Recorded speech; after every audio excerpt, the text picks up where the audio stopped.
கர்நாடக முதல்வர் மாற்றம் என வெளியான தகவல்கள் குறித்து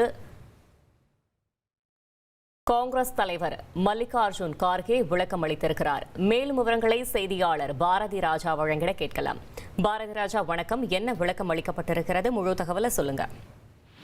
கர்நாடகாவில் தற்போது காங்கிரஸ் முதல்வர் மாற்றம், அதாவது காங்கிரஸ் முதல்வர் மாற்றம் அப்படின்ற பிரச்சனை உச்சகட்டத்தை எட்டி இருக்கிறது. யார் முதல்வர், அதாவது இப்போது இருக்கிற சித்தராமையா தொடர்வாரா அல்லது டி.கே. சிவகுமார் புதிய முதல்வராக பொறுப்பேற்பாரா என்ற கேள்விகள் நாளுக்கு நாள் எழுந்து வந்த நிலையில அது இப்போ உச்சகட்டத்தை எட்டியிருக்கிறது. இதற்கு அகில இந்திய காங்கிரஸ் தலைவர் மல்லிகார்ஜுன கார்கே இன்று ஒரு தெளிவான பதிலை கொடுத்திருக்கிறார். இது எடுத்தும் கௌத்தம் என முடிவெடுக்க முடியாது. நாங்கள் கட்சி மேலிடம் என ஒரு குழு இருக்கிறது, அதில் ராகுல் காந்தியும் இடம்பெற்றிருக்கிறார். எனவே சித்தராமையாவையும் டி.கே. சிவகுமாரையும் நாங்கள் அழைத்து பேசுவோம்.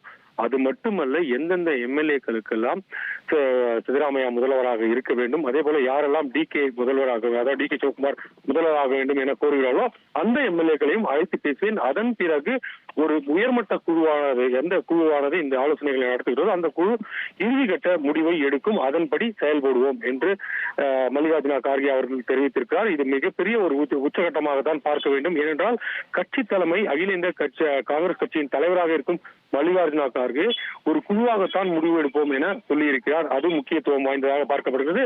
மற்றொரு புறம் சித்தராமையா ஒரு பதிலை தெரிவித்திருக்கார். மல்லிகார்ஜுன கார்கேவின் இந்த கருத்துக்கு பிறகு சித்தராமையா ஒரு கருத்தை தெரிவிக்கிறார். அவர் என்ன சொல்லியிருக்காரு அப்படின்னா, கட்சி தலைமை அழைத்தால் போய் எனது நிலைமையை விளக்குவேன், கட்சி தலைமை என்ன முடிவு எடுக்கிறதோ அதற்கு கட்டுப்படுவேன் அப்படின்னு சொல்லியிருக்காரு.